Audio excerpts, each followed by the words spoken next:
Street. Deathworld by Harry Harrison. Chapter 12. Further reading of the log produced no new evidence.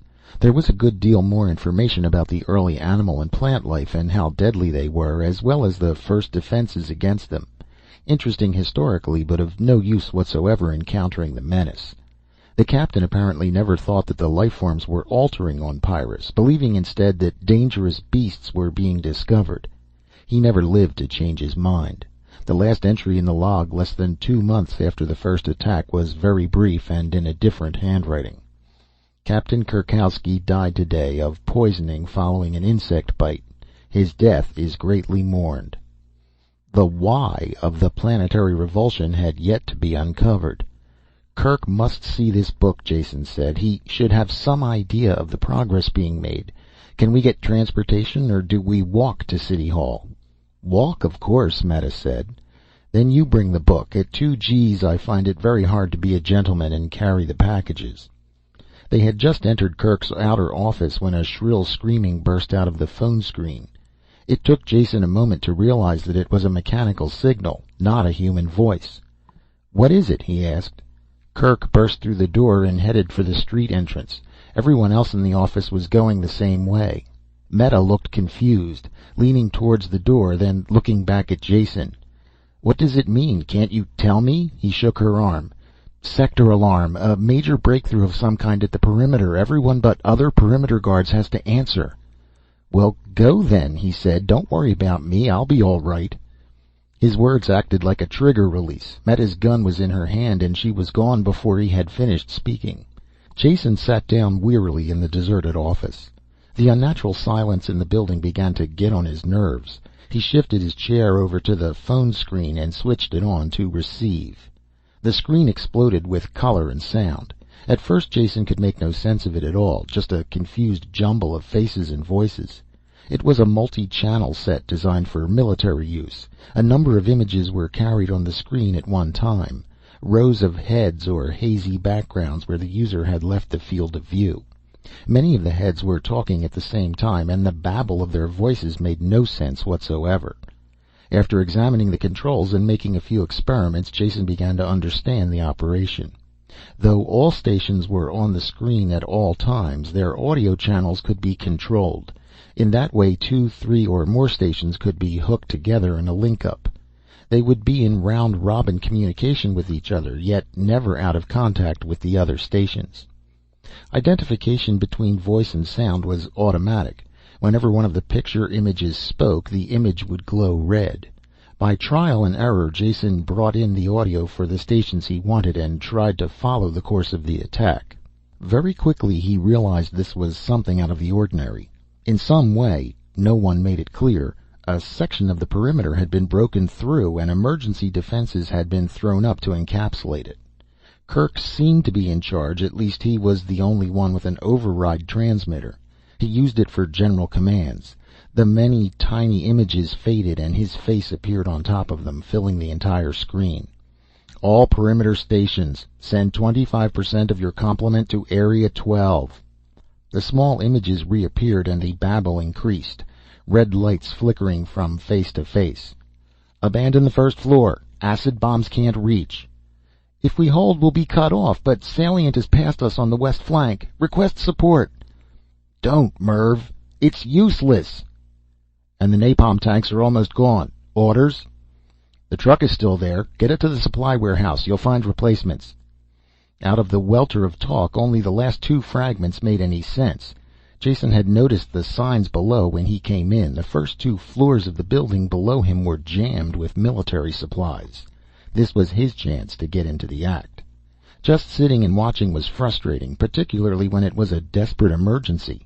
He didn't overvalue his worth, but he was sure there was always room for another gun. By the time he had dragged himself down to the street level, a turbo truck had slammed to a stop in front of the loading platform. 2 Pyrans were rolling out drums of napalm with reckless disregard for their own safety. Jason didn't dare enter that maelstrom of rolling metal. He found he could be of use tugging the heavy drums into position on the truck while the others rolled them up. They accepted his aid without acknowledgement. It was exhausting, sweaty work. hauling the leaden drums into place against the heavy gravity. After a minute, Jason worked by touch through a red haze of hammering blood. He realized the job was done only when the truck suddenly leaped forward and he was thrown to the floor. He lay there, his chest heaving. As the driver hurled the heavy vehicle along, all Jason could do was bounce around in the bottom. He could see well enough, but was still gasping for breath when they braked at the fighting zone. To Jason it was a scene of incredible confusion. Guns firing, flames, men and women running on all sides. The napalm drums were unloaded without his help, and the truck vanished for more. Jason leaned against a wall of half-destroyed building and tried to get his bearings. It was impossible. There seemed to be a great number of small animals. He killed 2 that attacked him. Other than that, he couldn't determine the nature of the battle. A Pyrran, tan face white with pain and exertion, stumbled up. His right arm, wet with raw flesh and dripping blood, hung limply at his side. It was covered with freshly applied surgical foam. He held his gun in his left hand, a stump of control cable dangling from it. Jason thought the man was looking for medical aid. He couldn't have been more wrong. Clenching the gun in his teeth, the Pyrran clutched the barrel of napalm with his good hand and hurled it over on its side. Then, with the gun once more in his hand, he began to roll the drum along the ground with his feet. It was slow, cumbersome work, but he was still in the fight. Jason pushed through the hurrying crowd and bent over the drum. "Let me do it," he said. "You can cover us both with your gun." The man wiped the sweat from his eyes with the back of his arm and blinked at Jason. He seemed to recognize him. When he smiled, it was a grimace of pain, empty of humor. "Do that. I can still shoot. 2 half men. Maybe we equal 1 whole." Jason was laboring too hard to even notice the insult. An explosion had blasted a raw pit in the street ahead. 2 people were at the bottom, digging it even deeper with shovels. The whole thing seemed meaningless. Just as Jason and the wounded man rolled up the drum, the diggers leaped out of the excavation and began shooting down into its depths. One of them turned, a young girl barely in her teens. "Praise perimeter," she breathed. "They found the napalm. One of the new horrors is breaking through towards 13. We just found it." Even as she talked, she swiveled the drum around, kicked the easy-off plug, and began dumping the gelid contents into the hole. When half of it had gurgled down, she kicked the drum itself in. Her companion pulled a flare from his belt, lit it, and threw it after the drum. "Back, quick! They don't like heat," he said. This was putting it very mildly. The napalm caught. Tongues of flame and roiling, greasy smoke climbed up to the sky. Under Jason's feet the earth shifted and moved. Something black and long stirred in the heart of the flame, then arched up into the sky over their heads. In the midst of the searing heat it still moved with alien, jolting motions. It was immense, at least 2 meters thick, and with no indication of its length. The flames didn't stop it at all, just annoyed it. Jason had some idea of the thing's length as the street cracked and buckled for 50 meters on each side of the pit. Great loops of the creature began to emerge from the ground. He fired his gun, as did the others, not that it seemed to have any effect. More and more people were appearing, armed with a variety of weapons. Flamethrowers and grenades seemed to be the most effective.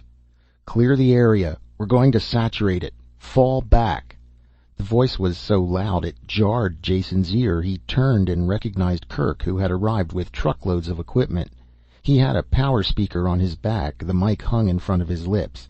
His amplified voice brought an instant reaction from the crowd. They began to move. There was still doubt in Jason's mind what to do. Clear the area? But what area? He started towards Kirk before he realized that the rest of the Pyrans were going in the opposite direction. Even under 2 gravities they moved. Jason had a naked feeling of being alone on the stage. He was in the center of the street and the others had vanished. No one remained except the wounded man Jason had helped. He stumbled towards Jason, waving his good arm. Jason couldn't understand what he said. Kirk was shouting orders again from one of the trucks. They had started to move too. The urgency struck home and Jason started to run. It was too late. On all sides the earth was buckling, cracking, as more loops of the underground thing forced its way into the light. Safety lay ahead. Only in front of it rose an arch of dirt-encrusted gray. There are seconds of time that seem to last an eternity. A moment of subjective time that is grabbed and stretched to an infinite distance. This was one of those moments. Jason stood frozen. Even the smoke in the sky hung unmoving. The high-standing loop of alien life was before him, every detail piercingly clear. Thick as a man, ribbed and gray as old bark. Tendrils projected from all parts of it, pallid and twisting lengths that writhed slowly with snake-like life. Shaped like a plant, yet with the motions of an animal, and cracking, splitting. This was the worst. Seams and openings appeared, splintering, gaping mouths that vomited out a horde of pallid animals. Jason heard their shriekings, shrill yet remote. He saw the needle-like teeth that lined their jaws. The paralysis of the unknown held him there. He should have died. Kirk was thundering at him through the power speaker. Others were firing into the attacking creature. Jason knew nothing. Then he was shot forward, pushed by a rock-hard shoulder. The wounded man was still there, trying to get Jason clear, gun clenched in his jaws. He dragged Jason along with his good arm, towards the creature. The others stopped firing. They saw his plan, and it was a good one. A loop of the thing arched into the air, leaving an opening between its body and the ground. The wounded Pyrran planted his feet and tightened his muscles. One-handed, with a single thrust, he picked Jason off the ground and sent him hurtling under the living arch. Moving tendrils brushed fire along his face. Then he was through, rolling over and over on the ground. The wounded Pyrran leapt after him. It was too late. There had been a chance for one person to get out. The Pyrran could have done it easily. Instead, he had pushed Jason first. The thing was aware of movement when Jason brushed its tendrils. It dropped and caught the wounded man under its weight. He vanished from sight as the tendrils wrapped around him and the animals swarmed over. His trigger must have pulled back to full automatic, because the gun kept firing a long time after he should have been dead. Jason crawled. Some of the fanged animals ran towards him but were shot. He knew nothing about this. Then rude hands grabbed him up and pulled him forward. He slammed into the side of a truck, and Kirk's face was in front of his, flushed and angry. One of the giant fists closed on the front of Jason's clothes, and he was lifted off his feet, shaken like a limp bag of rags. He offered no protest, and could not have, even if Kirk had killed him.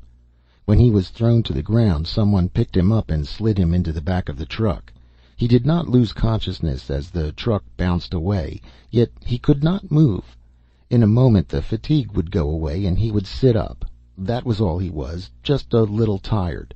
Even as he thought this, he passed out. End of Chapter 12 of Deathworld by Harry Harrison.